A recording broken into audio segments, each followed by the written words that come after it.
Créer des jeux à partir d'expressions françaises. Voici le concept de cette vidéo. Alors en quoi cela consiste? C'est assez simple. Aujourd'hui nous allons prendre deux expressions françaises et essayer de trouver des idées de jeux qui colleraient bien avec ces dernières. Et ne me demandez pas d'où me sort cette idée, j'en sais strictement rien. Tout ce que je sais, c'est qu'on va pas s'attarder sur l'intro et qu'on va directement commencer avec la première expression que nous allons adapter qui sera « se jeter dans la gueule du loup ». Pour cette première expression, plusieurs idées m'ont traversé l'esprit et au final, voici ce que j'ai trouvé comme idée de jeu. Nous sommes un mouton dans un enclos et notre but va être de nous enfuir de notre ferme pour nous jeter droit dans la gueule du loup, tout en évitant de se faire repérer par le fermier qui va essayer de nous tuer et de nous manger. Et sans plus tarder, c'est parti, la première chose que je commence à faire, c'est d'aller chercher tout ce dont j'ai besoin. C'est-à-dire un modèle 3D de mouton, de fermier et de loup, qui sont déjà tous animés, sauf le mouton, mais je vais régler ce problème en lui ajoutant quelques animations. Ensuite, je crée une nouvelle scène sur Unity, dans laquelle j'ajoute mes personnages et améliore le paysage. Après cela, je commence à créer les déplacements et animations de notre personnage, qui sera donc un mouton. Non. Une fois que tout marche bien, j'ajoute le fait de pouvoir jouer cette animation qui nous servira plus tard.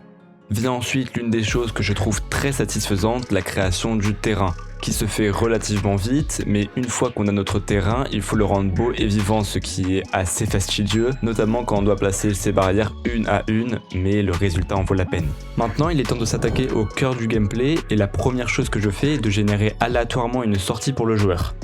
Pour ce faire, j'ajoute un script qui sélectionne toutes les barrières de notre monde et qui va en supprimer une aléatoirement, ce qui créera une sortie différente à chaque fois que le jeu sera lancé. Ensuite, il est temps d'élaborer la chose la plus importante de notre jeu, notre fermier. Dans le jeu, il pourra faire plusieurs choses. D'abord, par défaut, il se baladera juste aléatoirement sur le terrain. Ensuite, s'il nous voit, il peut se passer deux choses différentes. Soit il nous attaque et à ce moment-là ça va être compliqué de s'échapper, soit si on a été suffisamment attentif et qu'on a joué l'animation que je vous ai montrée au début, le fermier ne va simplement pas nous chasser. Grâce à ça, le joueur devra toujours garder un œil sur le fermier pour pouvoir jouer l'animation au bon moment, ce qui lui permettra de jongler entre se déplacer pour trouver la sortie et être attentif à son environnement. Avec cette idée en tête, je commence par créer le système du fermier et tout fonctionne correctement, mais je trouvais que ça manquait un peu d'animation et c'est à ce moment-là que j'ai réalisé que le modèle que j'avais pris pour le fermier avait des animations, certes, mais pas les bonnes. Donc il dégage et j'ai finalement créé mon propre fermier et lui ajouté des animations. Vient ensuite la création du troupeau de moutons qui vont simplement apparaître de façon totalement aléatoire sur la map et se déplacer comme bon leur semble. Ensuite, on pourra dire que j'ai fini le premier jeu, sauf que j'y ai joué et c'était beaucoup trop simple. Donc j'ai rajouté 2-3 éléments pour rendre le jeu bien plus intéressant. Par exemple, j'ai rajouté un fermier et amélioré leur système de navigation pour qu'ils puissent tourner plus souvent autour du joueur. J'ai également amélioré l'ambiance globale et ajouté 2 ou 3 petits trucs et événements que je vous laisserai découvrir en jouant. Maintenant que cela est fait, on peut attaquer la deuxième expression, tomber dans les pommes.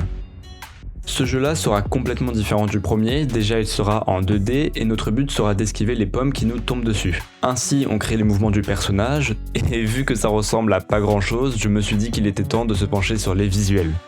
Alors je maîtrise quelque peu l'art en 3D, mais pour ce qui est de la 2D, je suis vraiment pas un génie. Ainsi, pour éviter de créer des monstres dans notre monde, j'ai demandé à quelqu'un de les dessiner pour moi. Grâce à ça, il ne me restait plus qu'à les recopier et leur mettre un peu de couleur. On les importe et on programme le plus important, le système des pommes qui tombent et qui font perdre des points de vie aux joueurs. Ça fonctionne bien et assez rapidement, mais bon, on s'ennuie vite et c'est très peu varié, on n'a qu'une chose à faire, esquiver les pommes qui tombent. Alors laissez-moi vous présenter de nouveaux éléments. On commence avec le panier qui est un item nous permettant de récupérer des pommes pendant un certain temps, donc d'être immunisé. Ensuite on a la pomme pourrie qui nous enlève 2 points de vie plutôt qu'un, et on a la feuille qui nous donne un boost de vitesse. C'est déjà bien plus intéressant et pour donner un but au joueur, je crée un système de points qui s'incrémente au fil du temps et qui prend un plus 10 lorsque vous récupérez des pommes avec le panier. Personnellement, j'ai réussi à faire un maximum de 343 points, vous pouvez toujours tenter de battre mon record.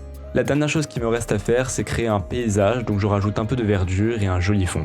Après, je me suis consacré à de petits détails comme les sons ou le menu principal et je crois bien que cette vidéo touche déjà à sa fin. Si vous avez d'autres idées d'expressions adaptées pour un second épisode, je suis preneur. En tout cas, le jeu est dans la description si vous voulez y jouer. N'hésitez pas à aller faire un tour sur le reste de la chaîne qui, je l'avoue pour l'instant, est un peu vide, mais ne vous inquiétez pas, je compte bien le remplir. En tout cas, je vous remercie d'avoir regardé cette vidéo et moi je vous dis à une prochaine fois.